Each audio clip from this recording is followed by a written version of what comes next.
ఏపీలో IAS, IPS అధికారులపై చంద్రబాబు ప్రభుత్వం కక్ష సాధింపులకు దిగుతోంది. 7 నెలలైనా పోస్టింగ్ ఇవ్వకుండా వేధిస్తోంది. రాష్ట్రంలోనే సీనియర్ అధికారి శ్రీలక్ష్మికి ఇప్పటివరకు పోస్టింగ్ ఇవ్వలేదు. చీఫ్ సెక్రటరీ అర్హత జాబితాలో శ్రీలక్ష్మి తొలి స్థానంలో ఉన్నా కనీసం పోస్టింగ్ కూడా ఇవ్వకుండా మహిళా అధికారిపై కూటమి సర్కార్ కక్ష సాధిస్తోంది. ఆల్ ఇండియా టాపర్ అయిన బీసీ అధికారి ముత్యాల రాజుకి కూడా పోస్టింగ్ దక్కలేదు. వైఎస్ జగన్ సీఎంఓలో పనిచేశారని ముత్యాల రాజుకి, ఐఏఎస్లు మురళీధర్ రెడ్డి, మాధవీలత, నీలకంఠరెడ్డికి పోస్టింగ్ ఇవ్వలేదు. ఇక ఐపీఎస్ అధికారులపైన బాబు సర్కార్ కక్ష సాధిస్తోంది. కొల్లి రఘురామరెడ్డి, విశాంత్ రెడ్డి, రవిశంకర్ రెడ్డిలకు పోస్టింగ్ ఇవ్వలేదు. ఇప్పటికే సీనియర్ అధికారులు ఆంజనేయులు, సంజయ్, పివి సునీల్, క్రాంతిరాణా టాటా, విశాల్ గున్నిలపై కక్ష సాధింపుకు దిగింది. భారీగా ఐఏఎస్, ఐపీఎస్ల బదిలీలు జరిగినా పోస్టింగ్లు మాత్రం ఇవ్వలేదు. పూర్తి డీటెయిల్స్ అందిస్తారు మా కరెస్పాండెంట్ రవీందర్, లైవ్ లో జాయిన్ అవుతున్నారు. రవీందర్, చెప్పండి, అడ్మినిస్ట్రేషన్ లో ఐఏఎస్లు, ఐపీఎస్లు చాలా కీలకమైన స్థానాల్లో నడిపిస్తూ ఉంటారు.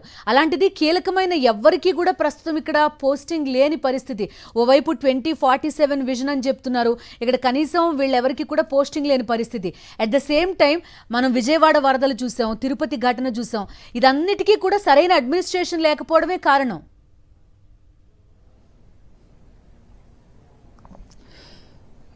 ఖచ్చితంగా బింది. ఎందుకంటే రాష్ట్రంలో ఇప్పటివరకు రెడ్ బుక్ రాజ్యాంగం ఏ విధంగా అయితే అమలు అవుతుందో, ప్రత్యర్థి పార్టీగా ఉన్నటువంటి వైఎస్ఆర్ కాంగ్రెస్ పార్టీ నాయకులు, కార్యకర్తల మీద ఏ విధంగా రెడ్ బుక్ రాజ్యాంగాన్ని అమలు చేస్తున్నారు, ఇప్పుడు అదే తరహా రెడ్ బుక్ రాజ్యాంగాన్ని సీనియర్ ఐఏఎస్, ఐపీఎస్ అధికారుల మీద కూడా అవలంబిస్తున్నారు అనేది చాలా స్పష్టంగా అర్థమవుతుంది. నిన్న 25 మంది ఐఏఎస్ ఆఫీసులు, 27 మంది ఐపీఎస్ ఆఫీసులో ట్రాన్స్ఫర్ చేసిన సమయంలో కనీసం గతంలో వైఎస్ఆర్ కాంగ్రెస్ పార్టీ ప్రభుత్వ హయాంలో కొంచెం కీలకంగా పనిచేశారన్నటువంటి ఆఫీసర్లకి ఈసారి కూడా పోస్టింగ్ లేకుండా చేశారు. ఇప్పుడే కాదు, గడిచిన 7 నెలలుగా ఏ ఒక్కరు కూడా పోస్టింగ్ లేకుండా చేసినటువంటి పరిస్థితి కనిపిస్తుంది. దీంతో ఇటు ఐఏఎస్ లో గానీ, ఐపీఎస్ లో గానీ ఇంతటి దారుణమైన, నిరంకుశమైనటువంటి పరిపాలన తొలిసారిగా ఇప్పుడే చూస్తున్నామంటూ అనేటువంటి ఒక చర్చ కూడా జరుగుతున్నటువంటి పరిస్థితి కనిపిస్తుంది. ముఖ్యంగా ఐఏఎస్ ఆఫీసర్ల సంగతి చూస్తే శ్రీలక్ష్మి అనే మహిళ చాలా సీనియర్ ఐఏఎస్ ఆఫీసర్. ఆమె త్వరలోనే చీఫ్ సెక్రటరీ కూడా కావాల్సినటువంటి పరిస్థితి. ఆ లిస్టులో ఉన్నటువంటి వారిలో మొదటి స్థానంలో శ్రీలక్ష్మి ఉన్నారు.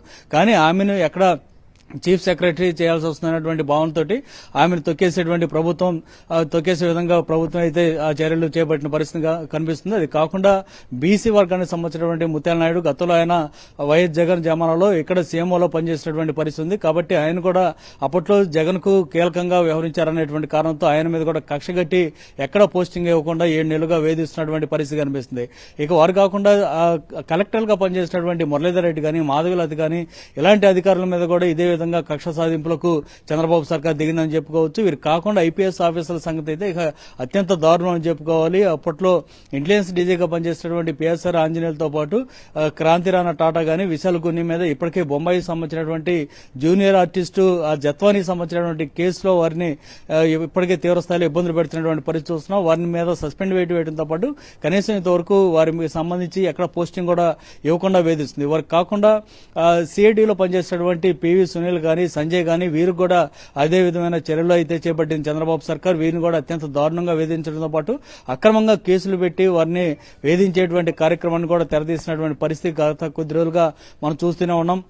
వారు కాకుండా గతంలో ఎస్పీలుగా పనిచేస్తున్నటువంటి నిశాంత్ రెడ్డి గానీ, లేదంటే ఇంకొక ఆఫీసర్ అనేక మందిని ఇదే విధంగా చేస్తున్నారు. సిఐడిలో కీలకంగా ఉండటంతో పాటు అప్పట్లో చంద్రబాబుని అరెస్ట్ చేశారన్నటువంటి కారణంతో కొల్లి రఘురామరెడ్డి ఎవరైతే ఉన్నారో చంద్రబాబుని అరెస్ట్ చేసే క్రమంలో కీలకంగా వ్యవహరించినటువంటి ఆఫీసర్, ఆయన కూడా ఇంతవరకు పోస్టింగ్ ఇవ్వకుండా వేధిస్తున్నటువంటి పరిస్థితి.